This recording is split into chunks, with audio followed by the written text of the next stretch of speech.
C'était il y a 20 ans, jour pour jour.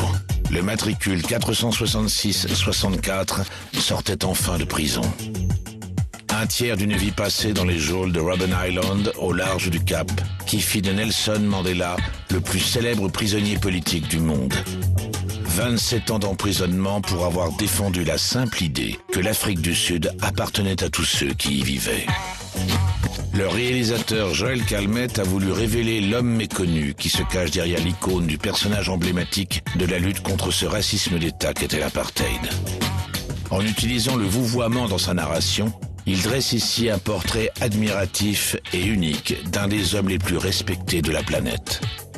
De son enfance pauvre de berger à la présidence de la République, de la désobéissance civile au prix Nobel de la paix, itinéraire d'un sage sur la longue route de la démocratie. Nelson Mandela, au nom de la liberté, à suivre tout de suite dans Infrarouge. Welcome, Mandela, welcome. Welcome, Mandela, welcome.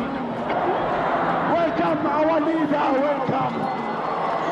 Welcome, our leader. Vous êtes Nelson Mandela, l'un des hommes les plus admirés sur Terre, l'un des plus fêtés. Et paraît-il, l'homme le plus célèbre de la planète. I would like to put each and every one of you in my pocket and to return with you to South Africa. Aux yeux de la jeunesse du monde, vous incarnez la victoire éclatante et réjouissante de la justice sur la force, de l'espoir sur la résignation, de la vie sur la soumission. Viva democracy! De mémoire d'homme, aucun dirigeant n'a probablement jamais porté si haut ses valeurs. Never, never, and never again shall it be that this beautiful land will again experience the oppression of one by another. Qui mieux que vous connaît dans sa chair le sens du mot oppression? En Afrique du Sud, elle était le fondement d'un système politique raciste, l'apartheid. L'aboutissement de l'idéologie des colons anglais et néerlandais, les afrikaners. Pendant 300 ans, ils ont placé l'homme blanc au-dessus de tous les autres, des Noirs, des Indiens et des Métis. L'apartheid, c'est vous et vos proches qui l'avez abattu. Une victoire que vous avez payée de 27 ans de prison.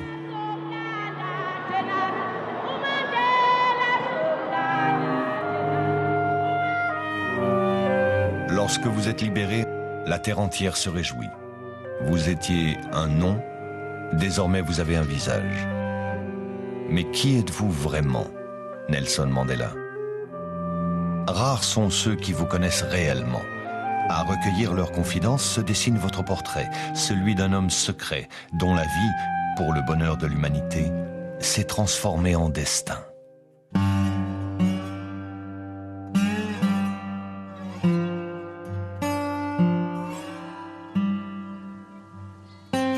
Naissez en juillet 1918 dans le Transkei, une pauvre province agricole au cœur de l'Afrique du Sud. Votre père est chef de village à Mvezo, tribu Tembu, nation Xhosa. Il a 4 épouses et selon la tradition, chacune d'elles a sa case. Votre père a du caractère. Pour une affaire de bétail, il tient tête au juge colonial. Sanction immédiate, il perd tout. La chefferie, ses biens et son rang social. Il devient agriculteur et vous, berger. Vous reste l'essentiel. L'innocence de l'enfant et les journées qui s'écoulent à jouer sur les rochers du village de Kounou. Hier comme aujourd'hui. Telle fut donc votre véritable université. Celle des espaces infinis parcourus avec vos cousins bergers. Déjà, vous affirmez un trait de votre caractère. En toute chose, être sérieux. Mandela était très attaché à son bétail et très sérieux à ce sujet. Il ne voulait pas qu'on se couche si une seule bête n'était pas rentrée. Mais quand on les avait toutes retrouvées, il était content et tout allait mieux. Vous excellez au jeu traditionnel du combat de bâton. vous y comprenez que la force peut parfois servir à réparer une injustice. Vous vous en souviendrez. Mandela me défendait toujours quand des garçons me frappaient. Il les rattrapait et demandait aux plus âgés pourquoi ils m'avaient frappé. Puis il lui mettait les mains dans le dos et le maintenait ainsi pour que je le frappe et que je me venge. Vous avez 9 ans et votre père meurt. Le monde de l'enfance se dérobe sous vos pieds.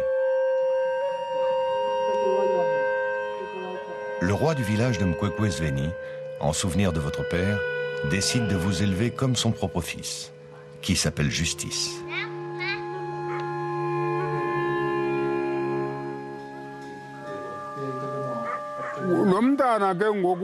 Mandela est devenu le favori de son père adoptif et de tous les anciens. Il était déjà très vif et très habile à l'époque. Et il était très respectueux et obéissant envers le roi et tous les sages. Évidemment, Justice, le fils du roi, a été écrasé par la personnalité de Mandela.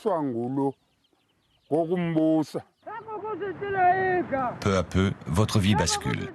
Vous êtes éduqué selon la culture royale et préparé à diriger un jour le peuple.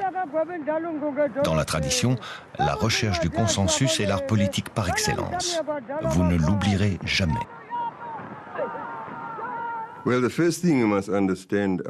La première chose qu'il faut savoir à propos de Mandela, c'est que c'était un aristocrate. Même sa façon de marcher trahissait l'empreinte d'une assurance royale. Comme si le monde entier leur appartenait.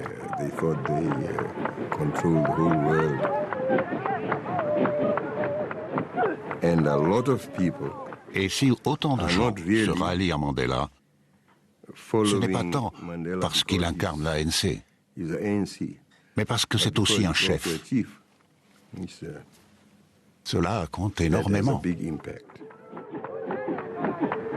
En 1934, vous allez avoir 16 ans, l'âge de devenir un homme, l'âge d'être circoncis. Le roi fait organiser la cérémonie, au rite immuable. Vous vous en voudrez longtemps d'avoir tardé quelques secondes, terrassé par la douleur, avant d'hurler « Ndi Ndoda », je suis un homme.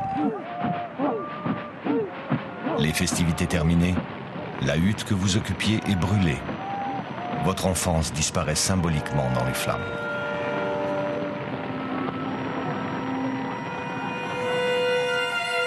Immédiatement, le roi, qui nourrit d'importants projets pour votre avenir, vous envoie dans les meilleures écoles du Transkei. D'abord au collège de Clarkbury, où l'on se moque de votre côté paysan. Puis à Hilltown, le plus grand lycée noir au sud de l'Équateur. Votre passage y fait encore aujourd'hui rêver. Sicinga bakhe thina ke xa sibukele sijonge inkokheli ezinjengotata uMandela abaya ngabanye babantu abasibeke ethembeni abathi amaxhala wethu xa siseko grade 8 siko grade 10 siko grade 12 sifunda sifukuze ebumnyameni singawazi amakamva wethu wangomso banjani na kodwa sithi xa sibona bona simane sikhunjuza uswana lezolo kusithiwa babe ngabafundi kwesi sikolo sithi nathi ngenye imini sawufana nabo akwabuthixo bengasikelela ukufunda kwelizwi lakhe ngoku bekungaphakade amen masifumane isikhumbuzo hallelujah. À l'époque, seuls les lycées confessionnels acceptent les Noirs.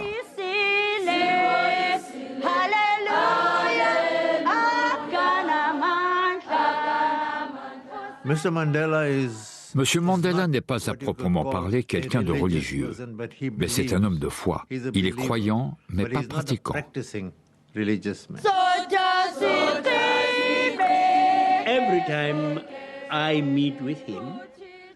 À chacune de nos rencontres, nous commençons par prier ensemble. S'il était, admettons, athée ou même agnostique, je crois qu'il aurait fini par me dire « Je préfère ne pas prendre part à vos prières ». Il n'a jamais rien dit de la sorte. Il est déjà loin, le jeune berger. Désormais, vous portez la cravate, pratiquez les sports des colonisateurs et n'aspirez qu'à devenir un parfait Anglais noir, selon vos propres mots.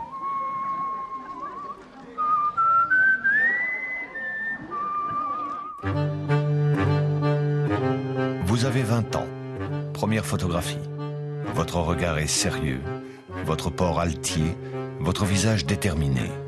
Le roi vous offre un costume 3 pièces car il vous envoie dans la province du Cap à l'université de Fort Hare, la seule d'Afrique qui accepte les Noirs. Vous vous inscrivez en droit. Ici, on forme l'élite noire, on rêve d'un monde meilleur, on parle politique. Mais plus important, on se sent appartenir à une communauté bien plus large que son clan ou son ethnie, celle des non-blancs. C'était un melting pot de jeunes intellectuels, en guerre perpétuelle contre l'administration et le gouvernement. Les étudiants de Fort Hare descendaient un jour sur 2 dans les rues de la petite ville d'Alice pour manifester, protester ou faire grève.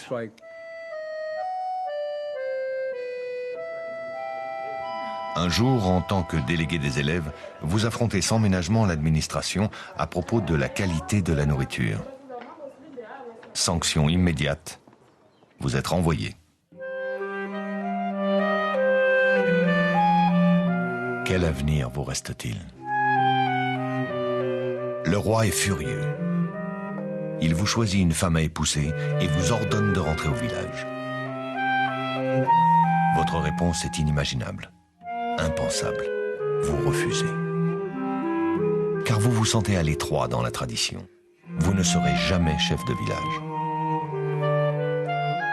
Avec justice, le fils du roi, vous volez du bétail pour vous payer des billets de train. Et vous voilà en route vers l'inconnu, vers la liberté, vers le grand monde, vers Johannesburg.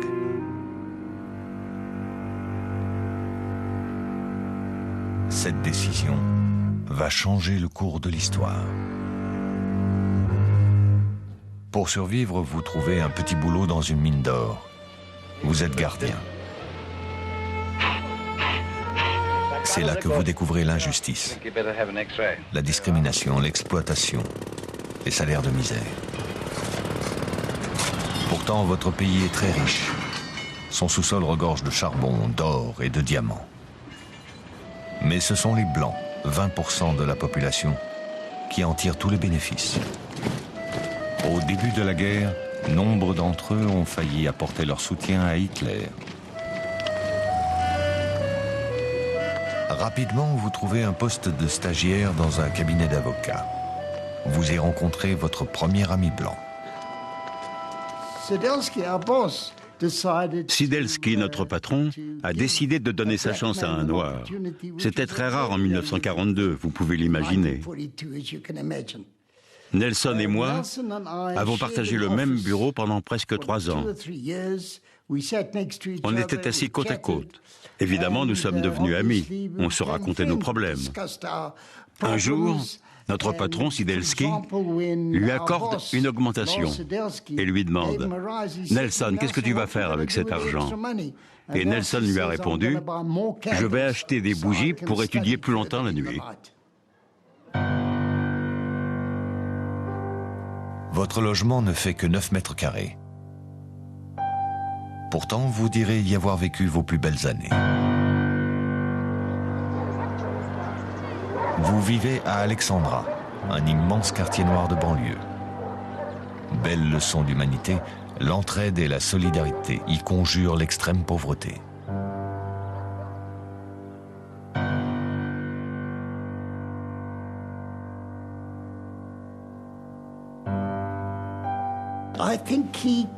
Il n'affichait pas ses opinions politiques. Mais je pense que l'homme qui l'a réellement influencé, c'est Walter Sisulu. Parce que Sidelski, notre patron, n'arrêtait pas de lui dire « Nelson, ne traîne pas trop avec Walter Sisulu ou tu finiras en prison un de ces jours. » Votre mentor en politique, Walter Sisulu, milite à l'ANC, le Congrès national africain, le plus grand parti de défense des Noirs créé dès 1912. Sans lui, qui sait quel aurait été votre destin?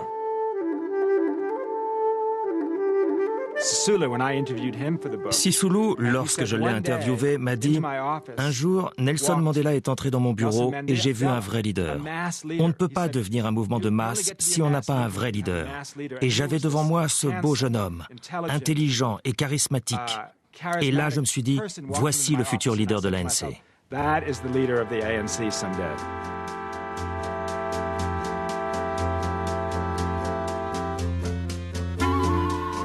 Au mariage de Walter Sisulu, vous êtes à côté de sa cousine Evelyn Mezes, témoin de la mariée. Vous l'épouserez quelques mois plus tard. Vous aurez 4 enfants. Politiquement, face aux Blancs qui vivent dans un monde où les Noirs n'existent pas, vous trouvez l'ANC trop résignée. Alors, avec Walter Sisulu, vous créez la branche jeunesse de l'ANC. Un mouvement radical pour qui la lutte doit uniquement trouver ses racines en Afrique. C'est votre premier engagement en politique. Beaucoup de membres de la Ligue de la jeunesse ont commencé par rejeter toute idéologie étrangère. Il s'agissait bien sûr du communisme et du Parti communiste. De plus, pour tous les membres de la Ligue de la jeunesse, le mouvement devait être indépendant et s'inspirer de philosophie et d'idées africaines. C'est aussi l'époque où, loin des débats politiques, mais entouré de jolies filles, vous fréquentez les clubs de jazz, la musique des Noirs américains. Votre nouvelle passion, la boxe, le sport des pauvres. Vous êtes doué, si doué qu'on vous prête le projet de passer professionnel. Aux élections de 1948, vous êtes noir, donc vous n'avez pas le droit de voter. Pas plus que les Indiens, pas plus que les Métis. Les Blancs minoritaires se donnent au Parti nationaliste. Son programme, le retour au temps des pionniers, les afrikaners, dans un monde régi par la tradition et la religion, où le noir n'y est qu'un sous-être. Ek is 'n Afrikaner. My verhaal is die verhaal van 'n nuwe volk met 'n nuwe taal. La discrimination devient de plus en plus forte. Contrôle, arrestations et interrogatoires se multiplient. Tout est fait pour faire sentir aux Noirs qu'ils sont tout juste tolérés sur la terre de leurs ancêtres. Face à un tel régime, vous rompez l'isolement dans lequel se complaisait le mouvement des jeunes de l'ANC et lancez une campagne de contestation nationale ouverte à tous les opposants. C'est une première.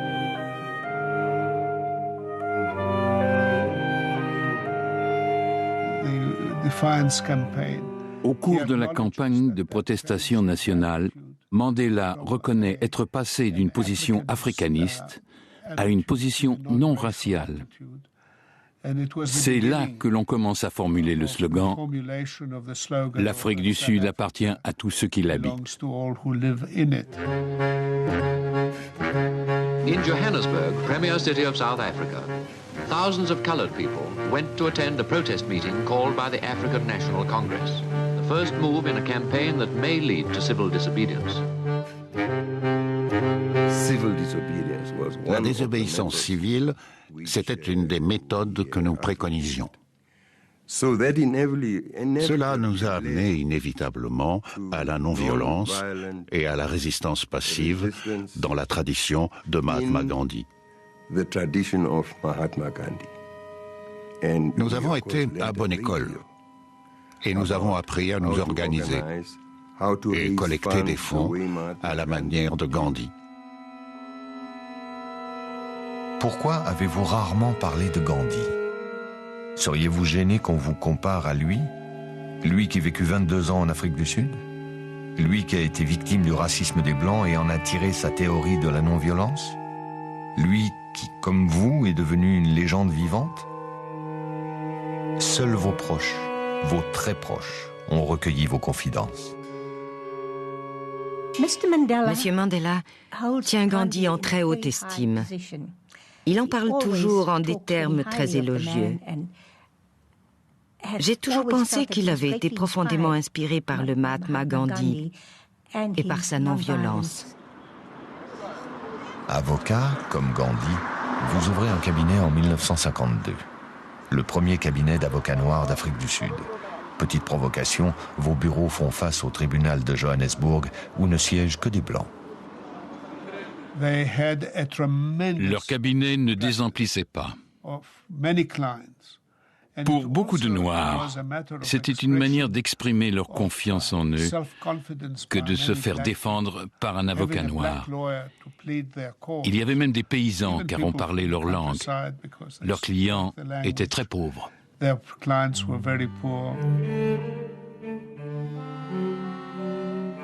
Votre associé, Oliver Tambo, un copain de l'université de Fort Hare.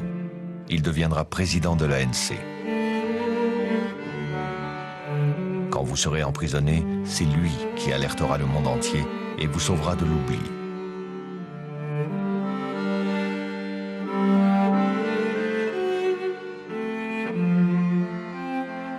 Vous êtes un avocat célèbre, mais vous n'avez plus le droit de vous asseoir où vous voulez dans les lieux publics. De nouvelles lois divisent la société en soi-disant races. Et il leur est interdit de se mélanger.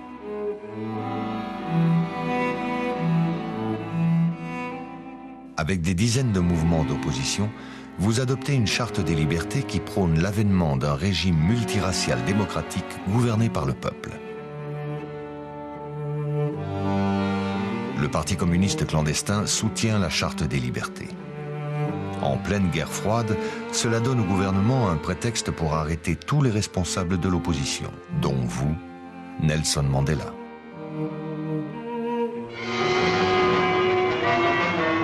The drill hall in Johannesburg, used as a courtroom, drew big crowds to the opening of South Africa's mass treason trial.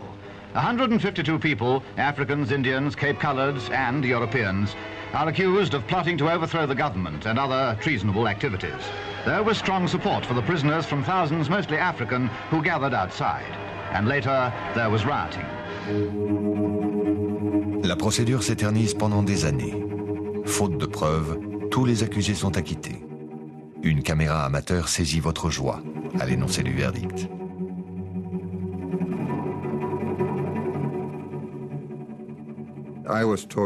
J'étais en train de parler à Nelson Mandela à l'extérieur du tribunal quand il m'a dit « Mon Dieu, tu as vu ça dans la voiture ?» J'ai tourné la tête. C'était Winnie.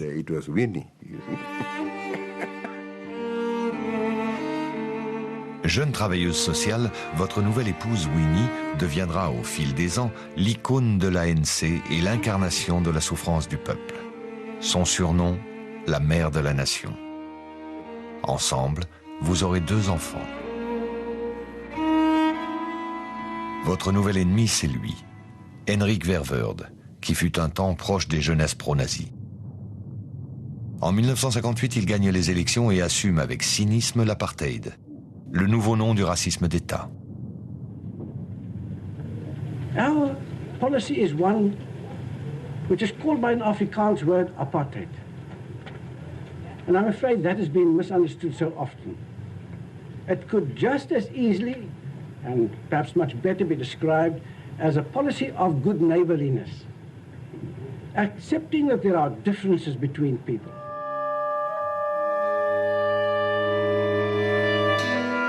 Les Noirs sont brutalement déplacés dans des quartiers réservés, les townships, soi-disant pour améliorer leur habitat.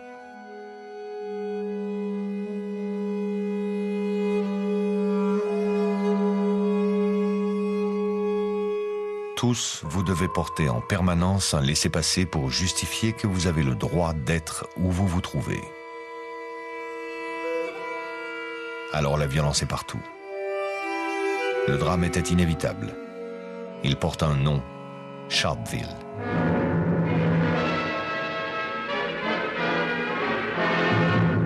Demonstrations against the South African government's strict apartheid policies flare into shocking violence. At Sharpeville, an industrial township, thousands gather outside a police station in protest against new laws requiring every African to carry a pass at all times. The crowd refused to disperse. and began stoning the police, who opened fire into the crowd from behind a wire fence. In 2 days of demonstrations that began here, between 50 and 100 were killed and hundreds injured. Worldwide protests were raised. The conditions that led to the Sharpsville tragedy continue unchanged.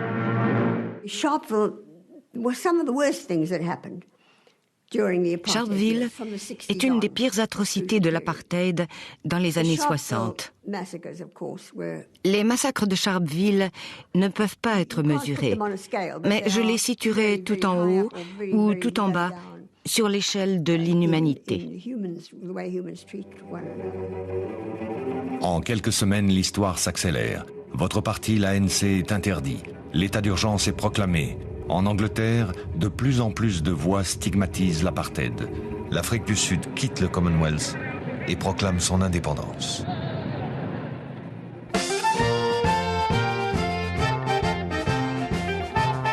What is our future? And I want to make quite sure that I will not be misunderstood.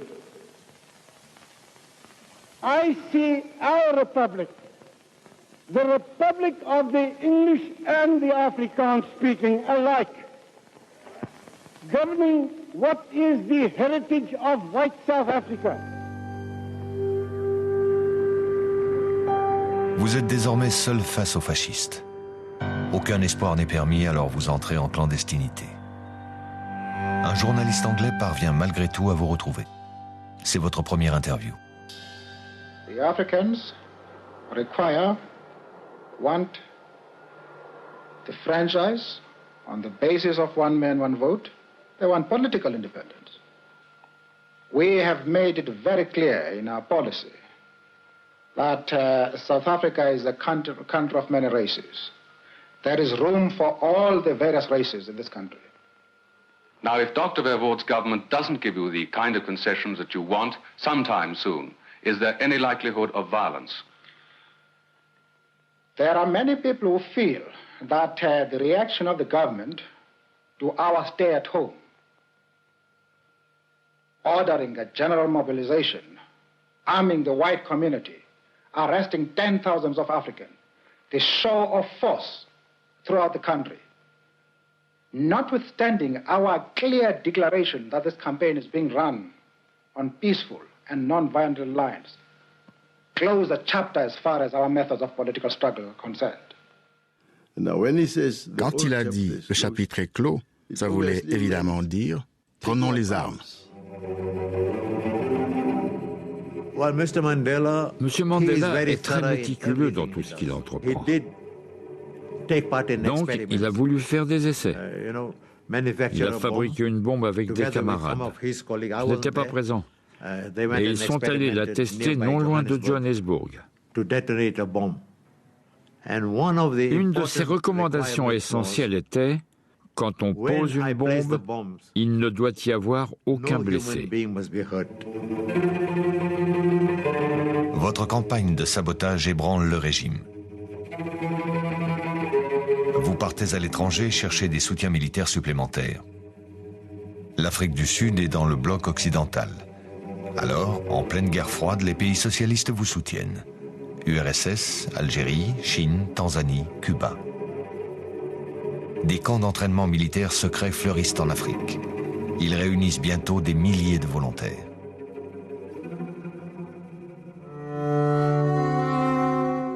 À peine rentré en Afrique du Sud, vous êtes arrêté.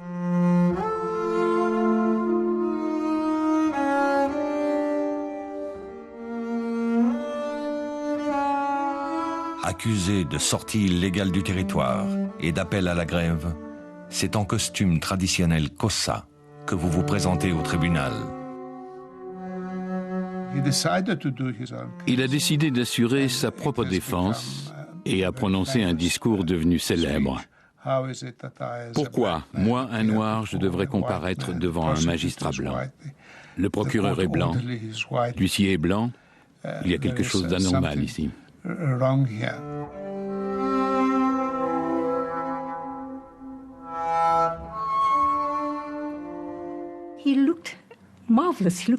Il était magnifique. Il était vraiment sublime. On aurait dit Dingaan, le grand guerrier.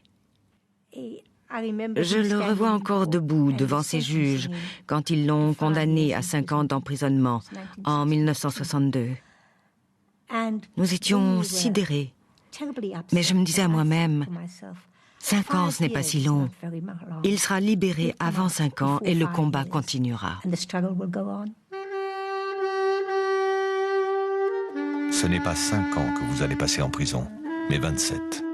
Vous aurez 71 ans quand vous retrouverez la liberté. En effet, quelques mois après votre condamnation, la police arrête toute la direction clandestine de l'ANC. Un film de propagande d'époque, bizarrement tourné en allemand, reconstitue grossièrement l'événement.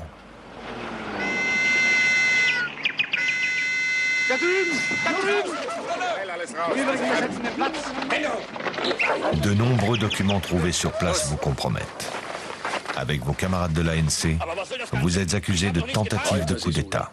Endlich. Herr Leutnant, ich glaube, Sie haben gefunden, was Sie suchten. Votre procès va durer 6 mois. 6 mois sur lesquels comptait la dictature pour vous réduire au silence. 6 mois qui vont faire de vous un mythe, Nelson Mandela.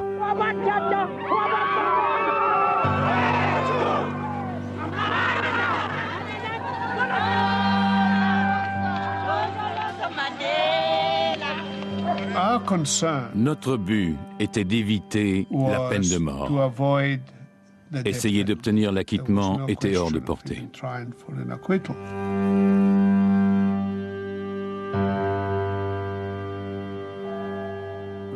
Notre décision a été immédiate.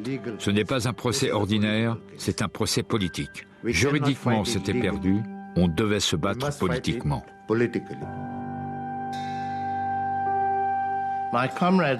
Mes camarades et moi avions décidé que si nous étions condamnés à mort, nous ne ferions pas appel.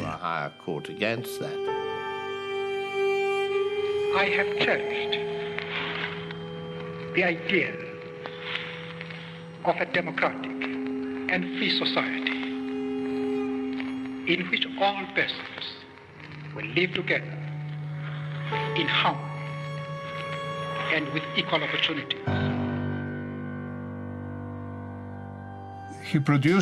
Il m'a remis un brouillon de sa plaidoirie dans lequel il disait « Voilà ce que j'ai fait, je suis prêt à mourir ».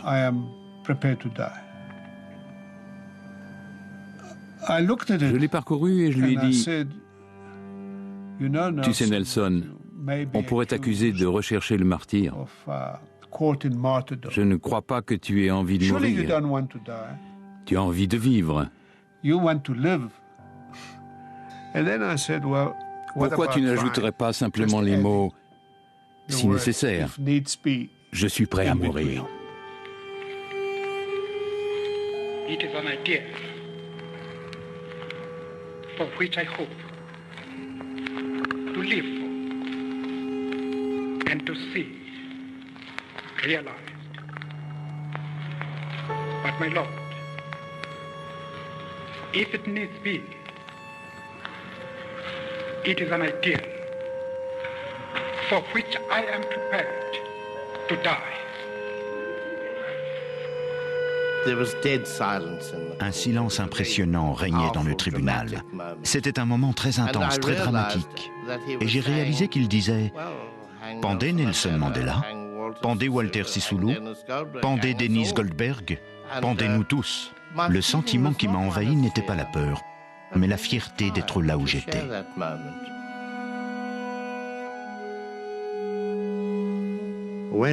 Quand le juge nous a dit « Levez-vous pour entendre la sentence », on s'attendait à la mort. Dans le monde entier, on s'est mobilisé. La dictature s'incline. Vous sauvez votre tête, mais vous êtes condamné à la réclusion à perpétuité.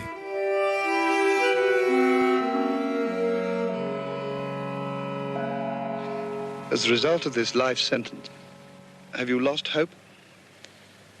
I shall never lose hope, and my people shall never lose hope.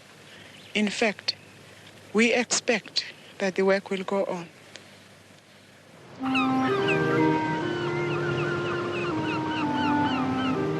avec 6 de vos camarades de l'ANC, vous êtes déportés à Robben Island, un pénitencier entouré de requins au large du Cap.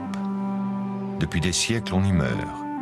Du climat, du manque de soins, et plus souvent à cause des travaux forcés ou de la torture.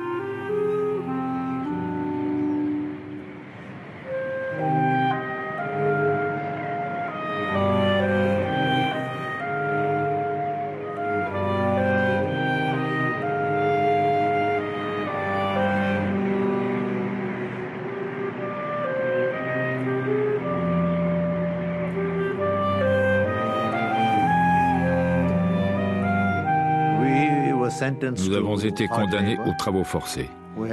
On devait s'asseoir sur des blocs de béton et casser des grosses pierres avec des marteaux de 3 kilos, puis casser des pierres plus petites pour en faire du gravier. Les vrais travaux forcés ont commencé à la carrière. Tous les jours, on travaillait à la pioche et à la pelle. Et nos mains étaient en sang et couvertes d'ampoules.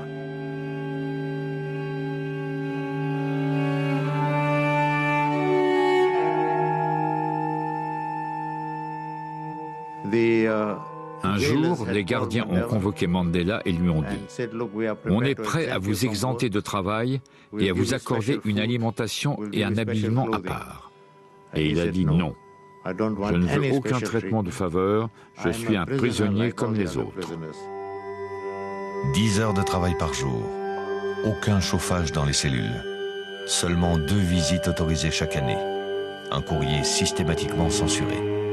Tout est fait pour briser les personnalités les plus fortes. D'autant que la monstruosité de l'apartheid trouve encore ici sa place.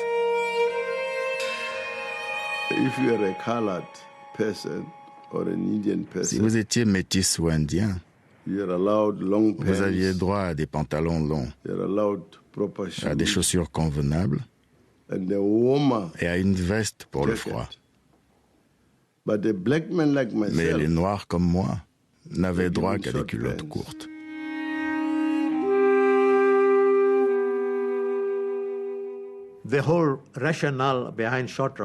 La logique par rapport aux culottes courtes, c'était que chaque Africain noir, quel que soit son âge, restait un enfant, boy ou girl. Les petits-enfants blancs parlaient tranquillement de leur boy jardinier, même si ce dernier avait la cinquantaine et davantage. Et un boy, ça porte forcément des culottes courtes. C'était ça, la mentalité de l'apartheid.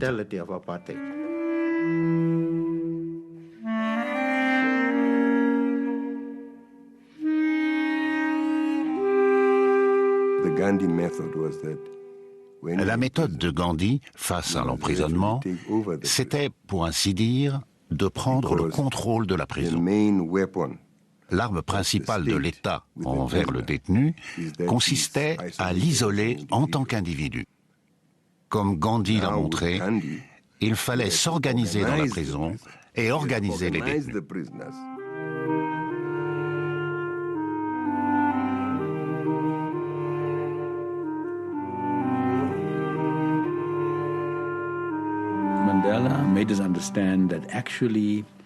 Mandela nous a fait comprendre qu'il ne faut pas nécessairement réagir à tout ce qui se passe en prison.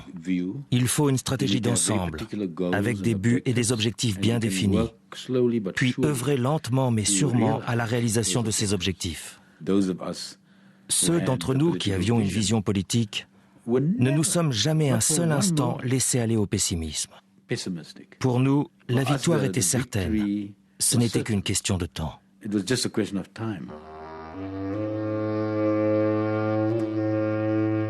En 1968, votre mère décède, puis votre fils, l'année suivante, dans un accident de voiture.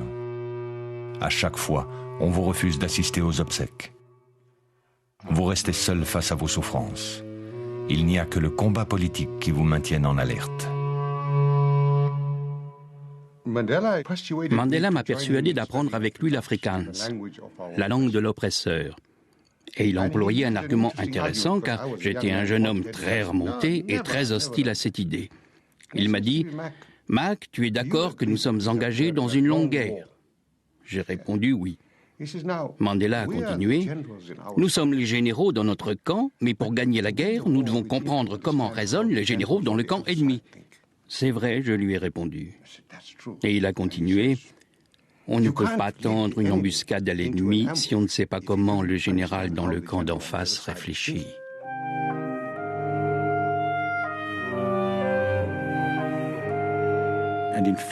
En fait, comme il l'a dit lui-même, il fallait changer ce lieu de châtiment en un lieu d'enseignement. Et c'est exactement ce que nous avons fait. Nous avons fini par transformer Robben Island en une université.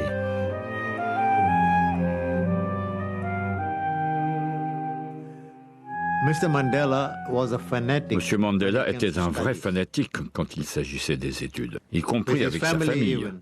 Il a même dit à l'un de ses enfants, « Si tu ne reprends pas tes études, ce n'est pas la peine de venir me voir. » Avec nous, c'était pareil. Il nous forçait à étudier.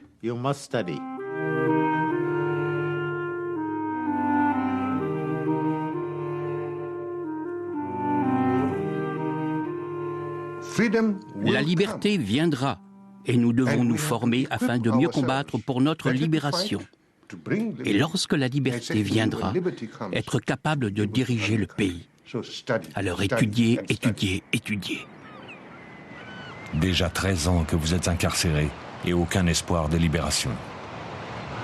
Sur le continent, à l'apartheid s'ajoutent des problèmes sociaux de plus en plus aigus. De nombreux mouvements de lutte apparaissent. La violence envahit la vie quotidienne.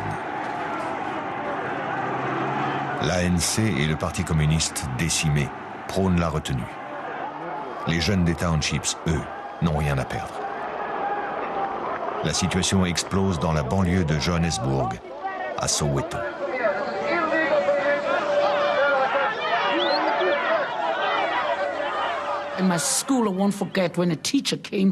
Je n'oublierai jamais le jour où un enseignant est venu dans mon école administrer des châtiments corporels parce qu'on avait refusé de faire un devoir en afrikaans. Nous étions fous de rage. On n'arrivait pas à concevoir une chose pareille. Du coup, nous sommes tous sortis de la classe.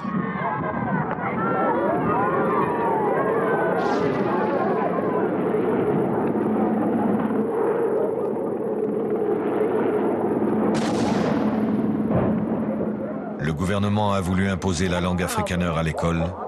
Le pays est à feu et à sang. 1000 morts dans les townships en 6 mois. Des dizaines de milliers d'arrestations.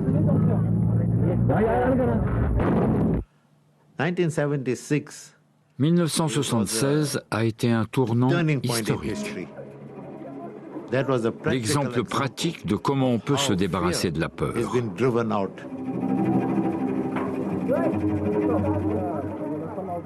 Would you be prepared to take up a gun and kill someone in order to achieve what you would regard as your freedom? Now I know I can. You would? Now I know I can. In the past I didn't. But when I saw my children mowed down in Soweto in 1976, then I realized that in order to defend that, I would do exactly the same.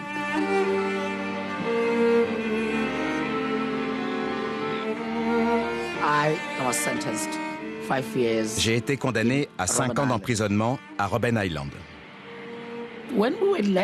Après avoir posé le pied sur l'île, j'ai entendu une voix provenant de la fenêtre d'une des cellules qui demandait « Qui est Seth Mazibuko ?»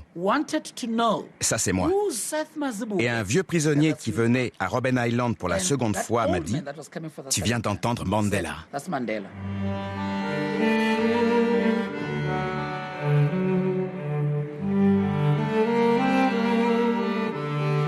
Ils nous ont dévisagés et nous ont dit « Vous êtes habitués à l'esclavage, vous êtes des esclaves dans vos têtes. Nous, on va s'insurger et se battre. » Mandela et tous les leaders de la vieille école aimaient les choses carrées et bien ordonnées. Une vie bien réglée. Se réveiller à 6 heures. Faire son lit parfaitement. Ce genre de choses. Et ils se retrouvaient face à des gamins qui savaient juste jeter des pierres et qui leur disaient « C'est n'importe quoi tout ça !»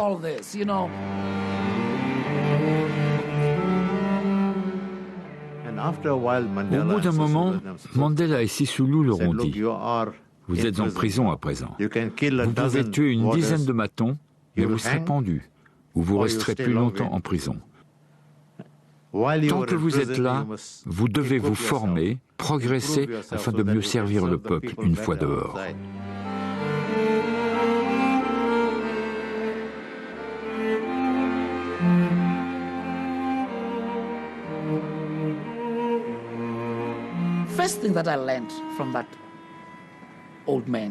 La première chose que j'ai apprise de ce vieil homme, ne jamais se précipiter pour prendre une décision.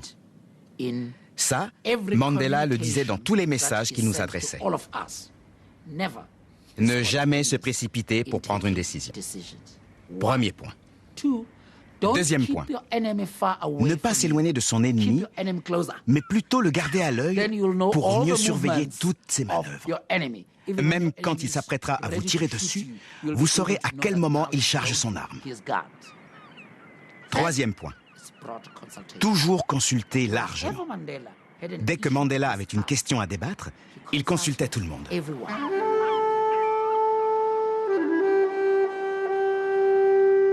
Dans le monde entier, Nelson Mandela, les mouvements anti-apartheid réclament votre libération. Alors le régime tente de désinformer l'opinion. Pour faire croire que vos conditions de détention sont excellentes, on invite des journalistes et on vous exhibe devant les caméras. Votre attitude à cet instant-là est une leçon de dignité.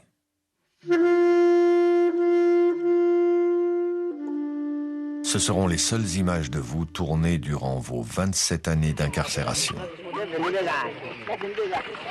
Cette propagande ne sert à rien. Dans l'impasse, le régime va jusqu'à vous proposer la liberté, à condition que vous restiez reclus dans votre province natale du Transkei, où un État fantoche vient d'être créé. Mandela a répondu. J'ai vu la lettre de mes yeux. Mandela a répondu la chose suivante. Si vous me transférez dans le Transkei, je vous promets, et je vous avertis que dès que j'aurai posé le pied dans le Transkei, rien ne m'arrêtera de marcher en direction de Soweto à Johannesburg. Rien ne m'en empêchera. Cela sera mon itinéraire et mon objectif. Alors, tout a été annulé. En 1982, après 18 ans passés à Robben Island, vous êtes transféré à la prison de Pollsmoor, dans la banlieue du Cap. Vos conditions de détention s'améliorent. Il est plus facile pour vos proches de vous rendre visite. À la prison de Pollsmoor, Mandela est devenu comme un père pour moi. Je pouvais lui soumettre n'importe quelle requête. Il m'écoutait, me prodiguait ses conseils, il essayait de m'aider. Mais il m'a aussi mis une pression énorme au sujet des études. Il voulait vraiment que j'étudie.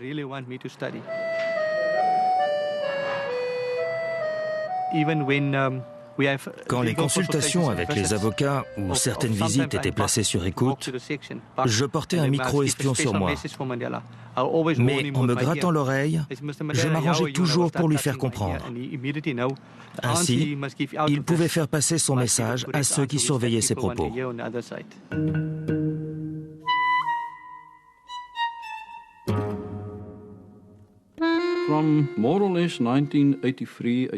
À partir de 1983-1984, les rapports de nos services de renseignement ont commencé à indiquer sans embâche au gouvernement de Peter Willem Botha qu'il fallait s'acheminer vers un règlement politique. Sinon, on risquait de voir les combats continuer entre le gouvernement et la majorité de la population représentée par l'ANC.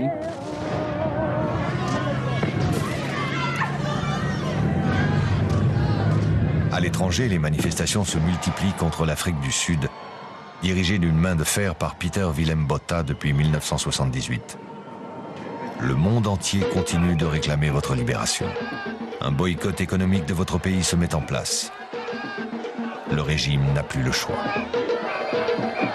I am prepared to release Mr. Mandela if he would say that he rejects violence as a means to reach and to achieve political ends.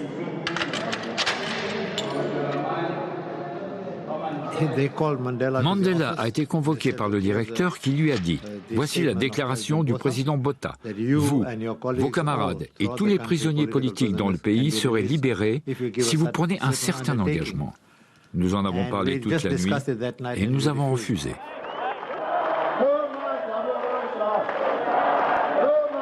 Pour la première fois depuis 21 ans, les Sud-Africains peuvent entendre l'un de vos messages. Votre fille lit en public votre lettre de refus au président Botha. My father said, only free men can negotiate. Prisoners cannot enter into contracts. I cannot and will not give any undertaking at a time when I and you, the people, are not free. Your freedom and mine cannot be separated.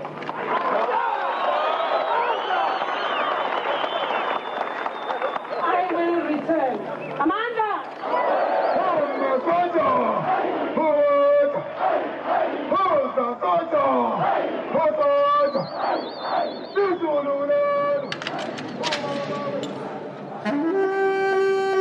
Fin 1985, vous êtes opéré de la prostate dans un hôpital du Cap. Premier pas timide, le ministre de la Justice vient en secret prendre de vos nouvelles. Étrangement, à votre retour en prison, vous êtes séparé de vos amis. Notre première réaction a été de protester. Et M. Mandela a dit « Non, ne protestez pas, il en sortira peut-être du bon ». Sur le coup, nous n'avons pas compris pourquoi il disait cela. Mais en se retrouvant seul, il a eu beaucoup de temps pour réfléchir et il a décidé que le moment était venu de parler avec l'autre camp.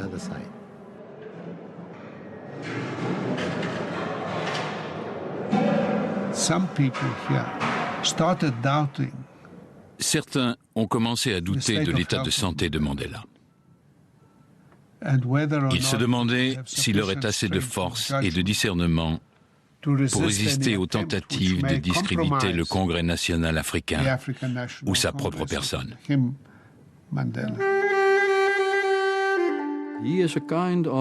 C'est quelqu'un de très noble. Si vous trouvez un terrain d'entente avec lui, il tiendra parole. C'est ainsi qu'on le percevait. Il faudra attendre pourtant 1 an pour que les négociations s'engagent. 1 an de manifestations à travers le monde. 1 an de violence en Afrique du Sud. 1 an supplémentaire d'apartheid. En octobre 1986, secrètement, après 23 ans d'emprisonnement, les pourparlers commencent enfin. Vous vous sentez maintenant en position de force et refusez toujours d'abandonner la lutte armée. Au moment d'évoquer la lutte armée, et c'était le point crucial de cette première rencontre, il a dit très clairement « Ne posons ni vous ni nous aucun préalable au démarrage de ces pourparlers, sinon on n'avancera jamais. » Le gouvernement accepte vos conditions.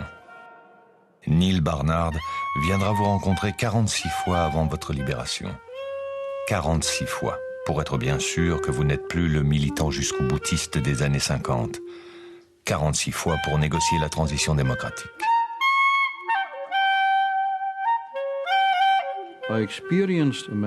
J'ai côtoyé un homme de conviction, et aussi étrange que ça paraisse, d'une grande humilité. Sur les sujets épineux, il ne s'exprime qu'une seule fois. C'est un aspect intéressant de la culture africaine. Ils n'ont pas comme nous l'habitude de s'interrompre à tout bout de champ. Ils pouvaient vous écouter calmement pendant 1 heure sur un sujet comme le communisme. Ils vous invitaient même à développer votre argument jusqu'au bout. Ensuite, il parlait, et quand il avait fini, tout était dit. Si vous vouliez lui répondre, il disait « Non, vous avez eu l'occasion de parler et je vous ai répondu. C'est terminé. » À l'étranger, les pressions s'accentuent. Juillet 1988. Les jeunes du monde entier fêtent vos 70 ans. Vous étiez déjà en prison quand ils sont nés, vous y êtes encore. À la tribune, Desmond Tutu, prix Nobel de la paix. Une voix impossible à étouffer. Now, just one little thing. One little thing. I want you to make 10 Downing Street here.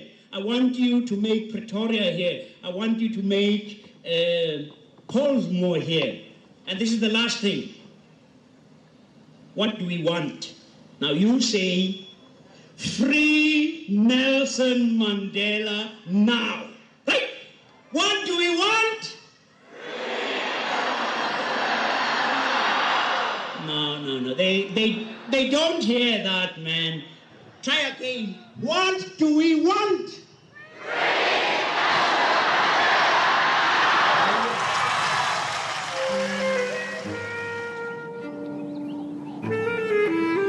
Une piscine privée, du personnel de maison, des visites autorisées. Votre situation de prisonnier politique le plus célèbre du monde est paradoxale. Les autorités vous ont transféré dans l'enceinte d'un pénitencier perdu dans la campagne, loin du regard indiscret des journalistes. Les négociations s'intensifient. Le 5 juillet 1989, vous êtes reçu en secret par le président de la République. Ce fut une rencontre fort intéressante. Naturellement, vu leur grand âge, ils ont commencé par parler de la famille et des petits-enfants. Je vous trouve en forme. Oui, monsieur Mandela, vous aussi, vous êtes en forme pour votre âge. Et vous, comment va la santé? Oh, je fais pas mal d'exercices. Ensuite, ils ont parlé longuement du rôle que nous devions tous jouer dans le développement de l'Afrique. Et de toute évidence, il y avait convergence de vues. C'était une rencontre réussie. À peine les négociations commencent-elles à haut niveau que Botha, malade, est remplacé à la tête de l'État par Frédéric de Klerk, un professionnel de la politique plusieurs fois ministre.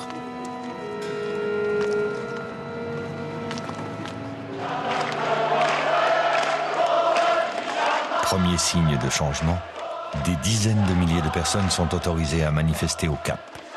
C'est une première. Hey, Mr. de Klerk. You have lost. You have already lost. They try to make us one color purple. We say we are the rainbow people. We are the new people of a new South Africa.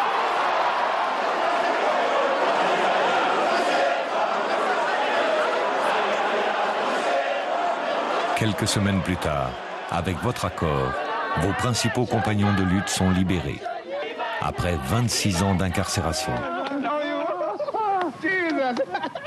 Le jour de la libération, je n'en ai plus aucun souvenir. Il y avait trop de choses à emmagasiner. Nous étions déboussolés par la technologie moderne. Les fax, les distributeurs automatiques, les cabines téléphoniques, les routes, les ceintures de sécurité, les autoroutes à 4 ou 5 voies. Quand nous sommes entrés en prison, il n'y avait qu'une seule voie.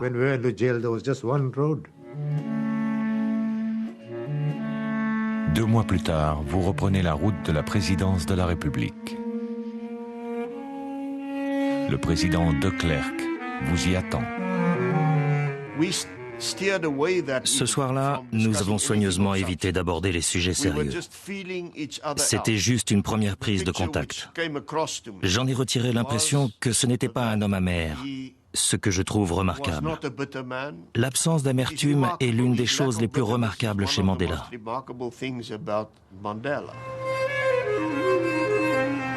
Vous rentrez dans votre prison dorée sans avoir cédé sur un point capital. Pas d'avancée des négociations sans démantèlement total de l'apartheid. De Klerk, pragmatique, aura l'habileté d'accompagner la marche de l'histoire.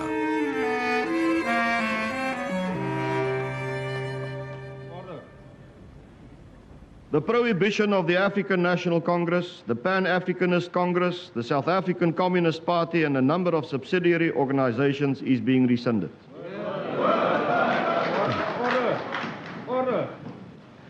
People serving prison sentences merely because they were members of one of these organizations, or because they committed another offense which was merely an offense because a prohibition of one of the organizations was in force, will be identified and released.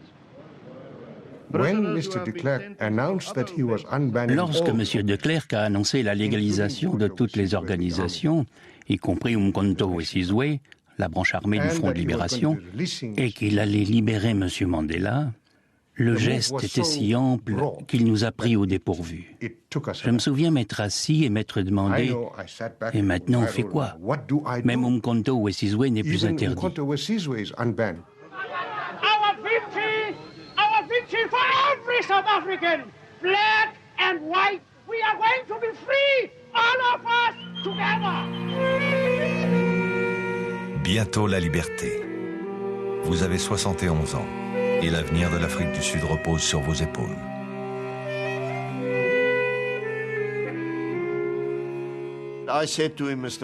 Je lui ai dit, Monsieur Mandela, la décision a été prise de vous libérer sans condition le 11 février 1990 à Johannesburg. Aussitôt, il m'a dit, mais c'est beaucoup trop tôt, je ne veux pas être libéré le 11 février. Pourquoi ? Il m'a répondu, parce qu'il nous faut encore du temps pour nous préparer. Je lui ai dit, Monsieur Mandela, vous et moi allons négocier de nombreux points après votre libération, mais la date de votre libération n'est pas négociable.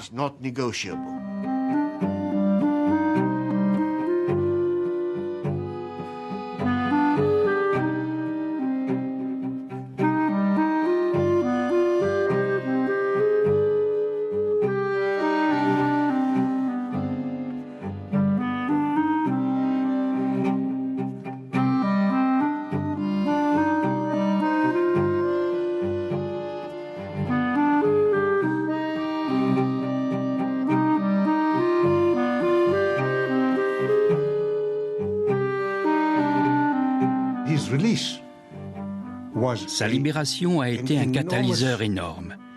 Et l'immense vague d'espoir suscitée dans le monde entier s'est incarnée dans la vie d'un seul homme. Mandela pouvait être à la hauteur, mais aussi échouer. Par bonheur, il a été à la hauteur.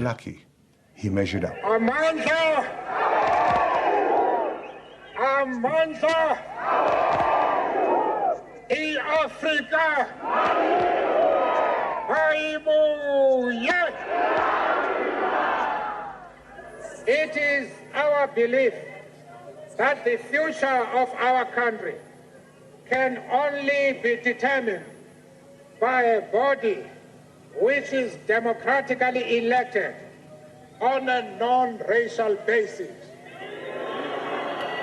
Mr. de Klerk himself is a man of integrity. Mandela said that Mr. de Klerk is a man of integrity. Mandela a déclaré que M. de Klerk était un homme intègre. Encore aujourd'hui, je le taquine à ce sujet. Comment as-tu pu dire une chose pareille? C'est l'ennemi, le raciste. Mais j'en ai tiré l'enseignement suivant. Quand on commence des négociations, et quelle que puisse être l'amertume envers l'ennemi, il faut montrer que l'on a foi en l'intégrité de son adversaire, si on veut vraiment négocier.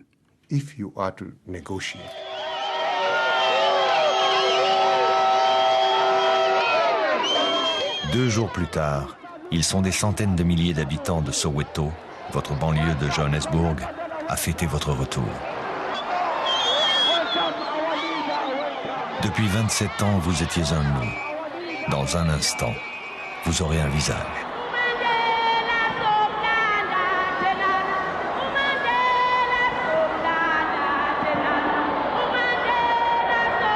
We must clearly demonstrate our goodwill to our white compatriots and convince them by our conduct and arguments that a South Africa without apartheid will be a better home for all. The ANC will pursue the armed struggle against the government as long as the violence of apartheid continues.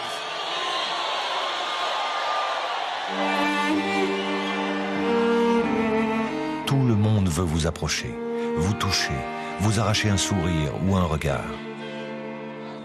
À votre arrivée chez vous, à Soweto, Walter Sisulu et Ahmed Kathrada vous fêtent. Mais derrière ces moments de bonheur, des drames affleurent, intimes cette fois. Winnie et lui se tenaient par la main à sa sortie de prison. Mais hélas, leur mariage avait vécu. Pourtant, il avait tellement rêvé de ces retrouvailles. Je crois que les gens n'imaginent pas combien tout cela a pu le faire souffrir. L'horreur s'est en effet abattue sur vous il y a quelques mois. Winnie, votre épouse, aidée de ses gardes du corps et de son ancien amant, a trempé dans l'affaire Stompie Moketsi, un jeune militant de 14 ans assassiné, qui passe à tort pour être un informateur de la police. Winnie, parce qu'elle était votre épouse, a connu l'emprisonnement, la violence et la relégation. Alors vous lui restez symboliquement fidèle et l'associez à votre libération.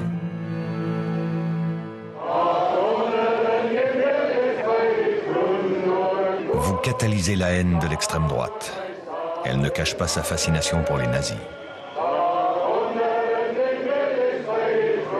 Au même moment, partout dans le pays, la violence explose, trop longtemps contenue. Comme si votre libération autorisait tous les débordements. Une guerre civile est en marche. Vous n'avez que vos mots pour la stopper. My message to those of you involved in this battle of brother against brother is this. Take your guns, your knives, and your pangas, and throw them into the sea.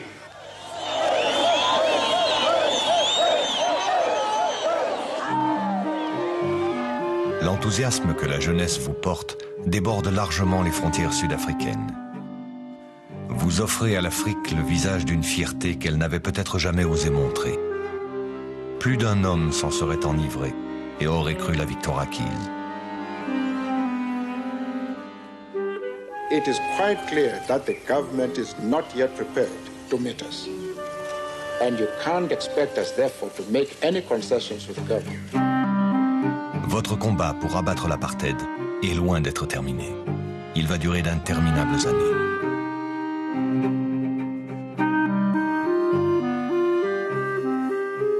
Il faut attendre plusieurs mois pour que les négociations sur la transition démocratique reprennent avec le gouvernement. Tout était matière à discussion et notre position n'était pas rigide. Bien entendu, nous restions fermes sur nos principes. La dignité humaine, la citoyenneté pleine et entière, c'était la base. On ne pouvait pas transiger là-dessus. Tout le reste était négociable. Les négociations entre l'ANC et le gouvernement ont buté sur un problème qu'il a fallu résoudre. Comment réconcilier le principe d'un gouvernement élu par la majorité avec les peurs et les angoisses de la minorité blanche? Le gouvernement vous demande de renoncer à la violence. Vous refusez, mais faites preuve d'un sens aigu de la communication. Vous vous adressez aux afrikaners dans leur langue. Effet médiatique garanti.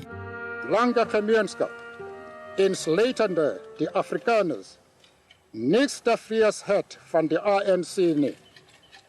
De samenstelling van die afvaardiging van die ANC.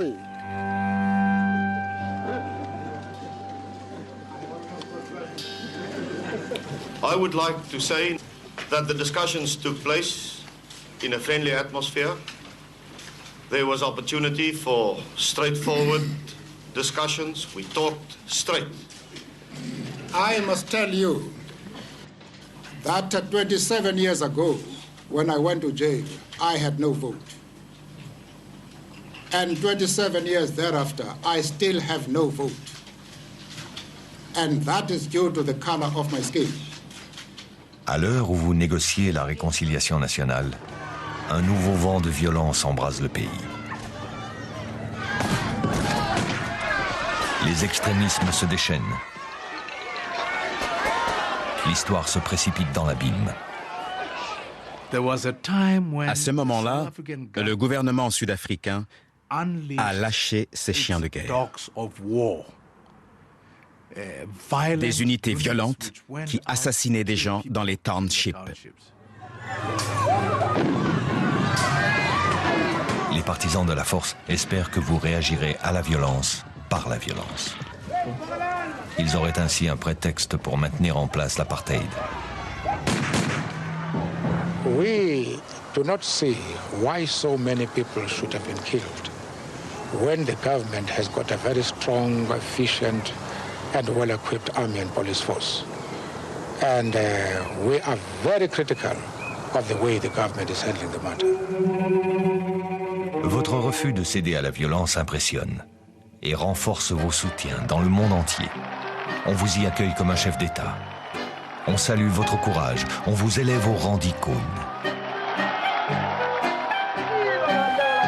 Bientôt, les négociations reprennent.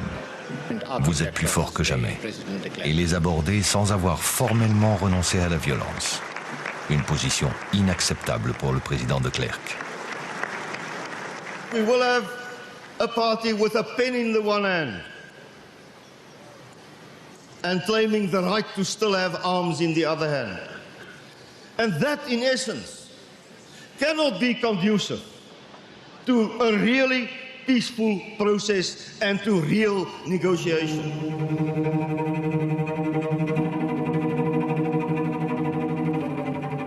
I am gravely concerned about the behavior of Mr. de Klerk today. Even the head of an illegitimate, discredited minority regime as his has certain moral standards to uphold. À mon avis, c'est ce jour-là que le pouvoir a fini par basculer. C'est indéniable. Pas avant et pas après. Ce jour-là, en public, quand Mandela a proclamé au monde entier « Nous n'allons pas nous laisser faire ». And I've said to him on countless occasions that no useful purpose will be served by the National Party trying to undermine the African National Congress. He continues to do exactly that, and we are going to stop him. You'll see there the anger of a man. On sent toute la colère d'un homme qui veut la paix et qui œuvre sans relâche pour la paix, mais qui, s'il faut se battre, est prêt à partir en guerre. He is calling on us to disband Umkhonto weSizwe. Yet hit squads are operating freely in this country. But as long as he's playing this double game, he must be clear that we are not going to cooperate with him on this matter. He can do what he likes. We are not going to disband Umkhonto weSizwe. And I felt very aggrieved by his J'ai été très peiné par ces allégations selon lesquelles je fermais les yeux sur beaucoup de choses et que la situation m'échappait. De mon côté, j'avais moi aussi le sentiment que l'ANC n'en faisait pas assez. Et par la suite, si on a eu la preuve que des éléments au sein des forces de sécurité menaient des activités clandestines contre mon autorité, il est devenu tout aussi clair que l'ANC menait des actions clandestines contre l'autorité de M. Mandela. I am prepared to work with him, in spite of all his mistakes. And I'm prepared to make allowances because he is a product of apartheid.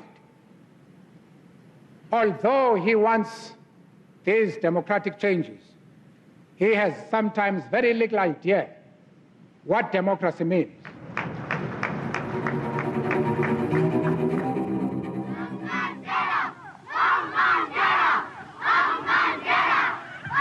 L'histoire vacille. L'extrême droite fait de plus en plus peur et menace de faire échouer la transition démocratique. De Klerk joue son va-tout. Il organise un référendum sur la poursuite des négociations avec l'ANC. C'est la dernière fois que seuls les Blancs ont le droit de vote. Le oui l'emporte avec 68% des suffrages. Ladies and gentlemen, today will be written up in our history as one of the most fundamental turning point days in the history of South Africa.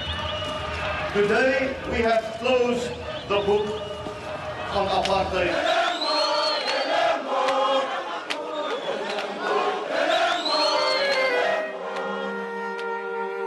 Plus de 2 ans après votre libération, vous semblez enfin proche d'un accord lorsque le sang des vôtres coule à nouveau. Ce sont des Noirs qui l'ont fait couler. Des Noirs de l'Inkatha, le parti des Zoulous, le grand peuple d'Afrique du Sud qui est minoritaire dans l'ANC. Son chef, Boutelesi, est prêt à tout pour ne pas vous voir diriger le pays.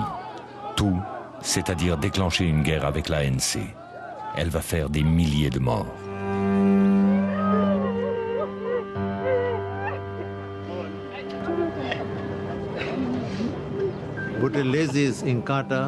L'Inkatha de Buthelezi travaillait avec le gouvernement de l'apartheid. Il entraînait les hommes de l'Inkatha qui prenaient part aux violences. Alors oui, il y avait de graves tensions.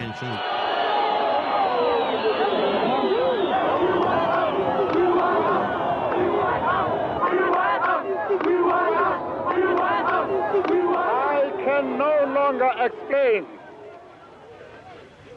to our people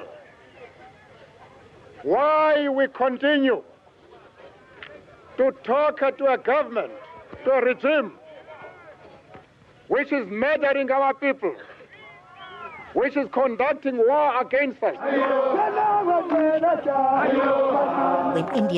Quand l'Inde et le Pakistan se sont séparés, Gandhi a entamé une grève de la faim et il a dit qu'il ne mangerait pas tant que les violences continueraient.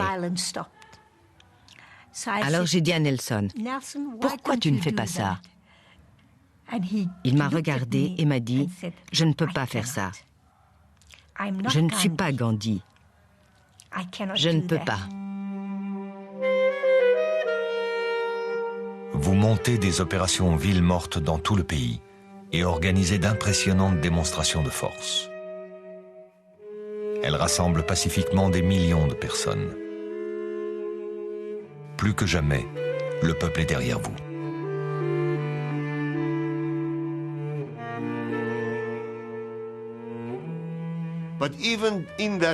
Même au plus fort de ces marches de protestation massives, nos 2 négociateurs principaux n'ont jamais cessé de se parler. Le gouvernement ne cède toujours pas.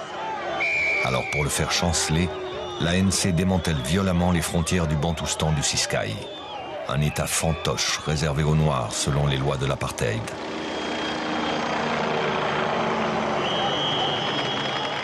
La tuerie qui s'ensuit, effroyable, ne change rien. Il est clair qu'il faut en revenir à la raison. Les négociations sur la transition démocratique reprennent. Nous sommes retournés à la table des négociations et nous avons dit « Fixons une date pour les élections le 27 avril 1994 ». Et les négociateurs ont dit « Mais on n'a même pas conclu d'accord ». Nous avons dit « Si on ne le fait pas, ce sera l'explosion dans le pays. Prenons nos responsabilités ». Et nous l'avons fait. Quelques mois avant les élections, vous partagez avec Frédéric de Klerk le prix Nobel de la paix. Rien ne pourra plus désormais entraver le processus démocratique.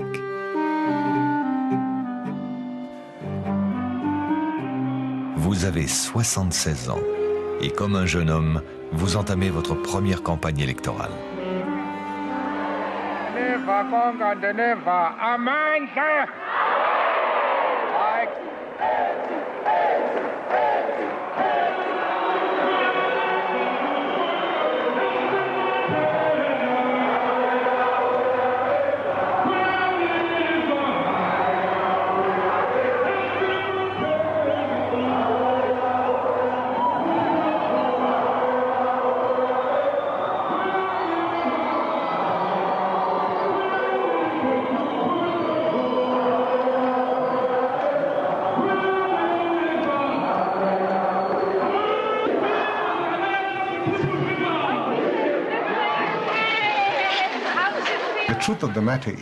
Et la vérité, c'est que les élections de 1994, pour lesquelles tout le monde prédisait un bain de sang, ont été singulièrement l'événement le plus paisible jamais survenu dans notre pays.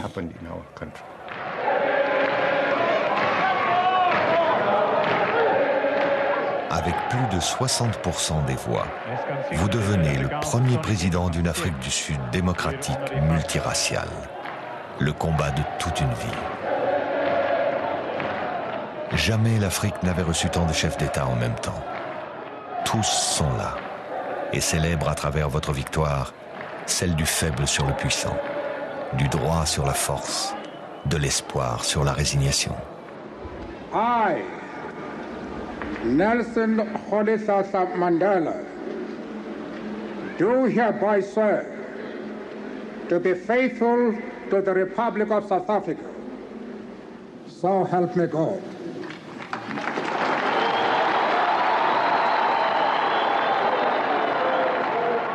Never, never, and never again shall it be that this beautiful land will again experience the oppression of one by another.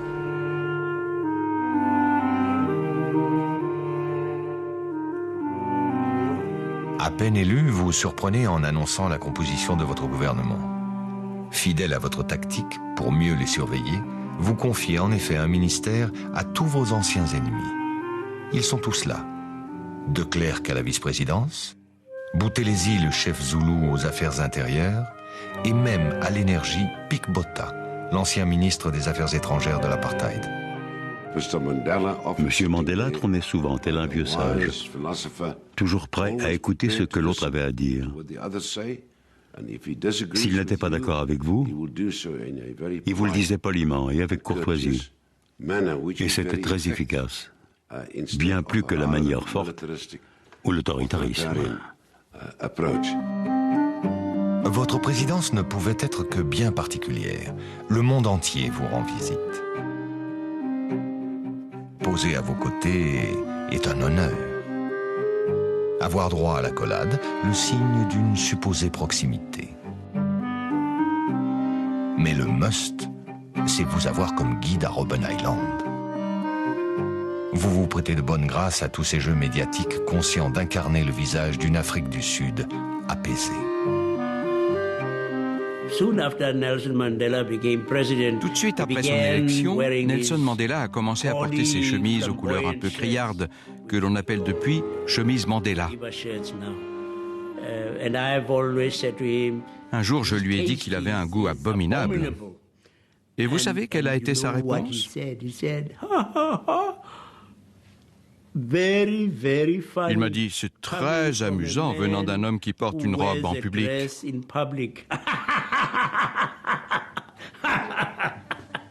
Yes? Are you as clever as your mom? Or are you clever than your mom? Very good. Le matin, on lisait la presse. C'est ainsi, par exemple, qu'on a appris qu'une vieille femme dans le KwaZulu-Natal, une de nos provinces, vendait du lait pour envoyer le fils de sa voisine à l'école.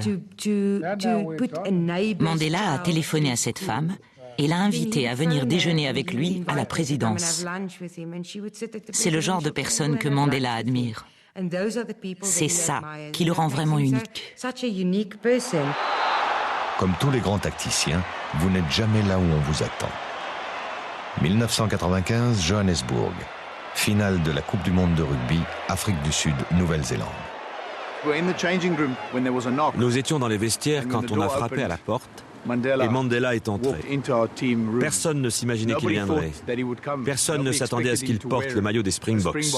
Quand il s'est retourné, il avait le numéro 6, mon numéro, dans son dos. C'était une émotion incroyable. Il a pris la décision de revêtir ce maillot pour montrer que même s'il était noir et que le rugby était un sport associé à l'apartheid, il soutenait l'équipe nationale. Beaucoup de gens ont changé d'avis à son sujet après ce geste-là.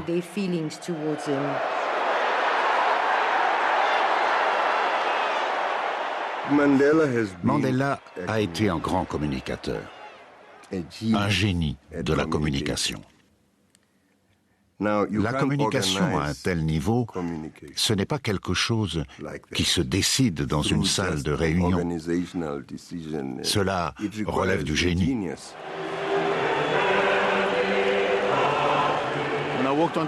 Quand je me suis avancé pour recevoir le trophée, M. Mandela m'a tendu la main et m'a dit « François, merci beaucoup pour ce que vous avez accompli pour ce pays. » Et je lui ai répondu « Non, Monsieur le Président, merci à vous pour ce que vous avez accompli pour ce pays. » Certains iront jusqu'à dire que c'est ce jour-là que la nouvelle Afrique du Sud multiraciale est symboliquement née.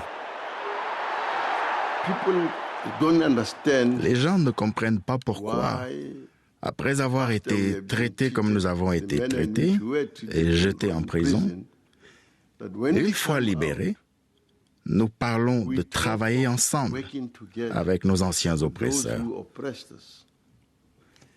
Nous leur avons dit, travaillons ensemble et oublions, laissons de côté nos différences qui vous ont fait nous envoyer en prison. Travaillons ensemble pour le bien commun du pays tout entier.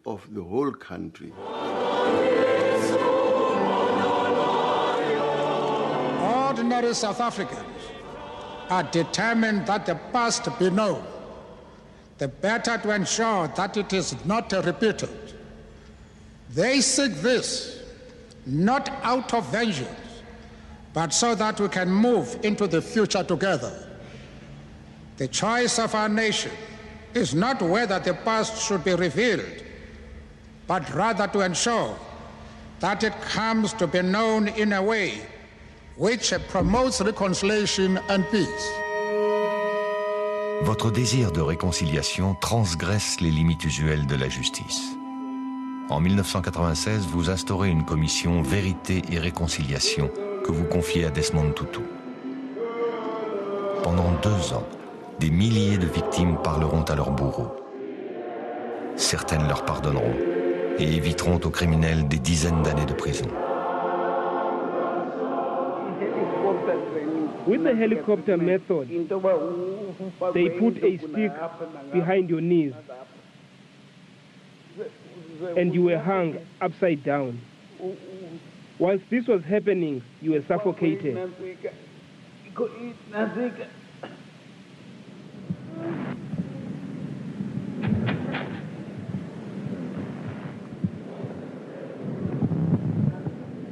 What kind of man that uses a method like this one of the wet bed to people, to other human beings, repeatedly, and listening to those moans and cries and groans? La commission Vérité et Réconciliation n'a pas de tabou. Elle rend aussi justice aux victimes des crimes commis par les mouvements anti-apartheid, dont la branche armée de l'ANC, celle que vous avez créée. She was wearing a long blue coat. Can you remember if you shot her?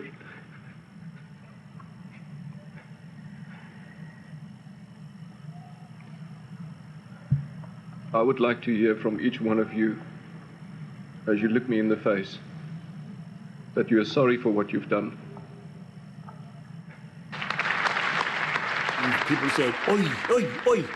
Quand les gens lui disaient « C'est facile pour vous de parler de pardon, que savez-vous de la souffrance ?» Il pouvait toujours répondre « 27 ans ».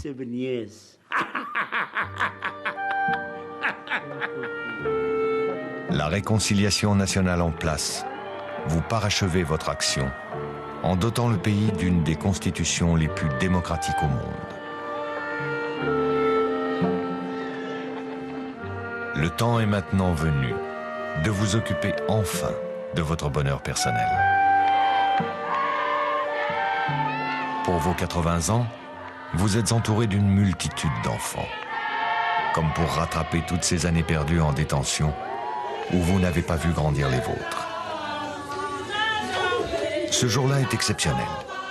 Heureux et serein, vous vous mariez avec Graça Machel, la veuve de l'ancien président mozambicain.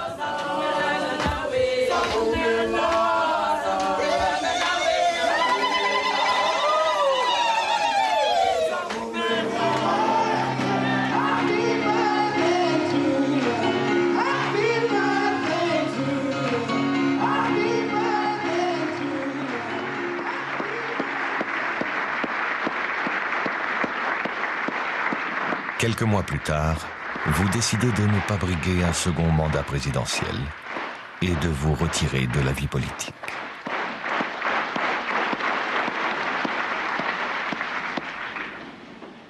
Each historical period defines the specific challenges of national progress and leadership, and no man is an island. I belong to the generation of leaders for whom the achievement of democracy was the defining challenge. Je crois qu'il incarne, à notre époque, l'idée même de l'espoir pour le genre humain. I am the product of the people of the world who have cherished the vision of a better life for all people everywhere. Le plus bel héritage qu'il nous laisse, c'est d'avoir ouvert la voie à la réconciliation en Afrique du Sud. I am the product of Africa and her long cherished dream of a rebirth that can now be realized so that all of her children may play in the sun. Mandela, je crois qu'on ne peut pas l'expliquer. Il y a quelque chose d'inné, une force intérieure en lui. Il incarne l'humanisme. Et encore, le mot est faible. The long walk continues.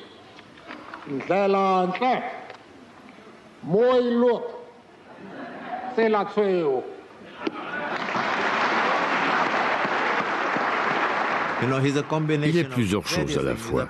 C'est un paysan, un aristocrate, un démocrate. On ne peut pas l'enfermer dans une catégorie. Il est un mélange de plusieurs choses. D'ailleurs, lui-même se plaît souvent à le rappeler, « Je ne suis pas un saint ». Mandela.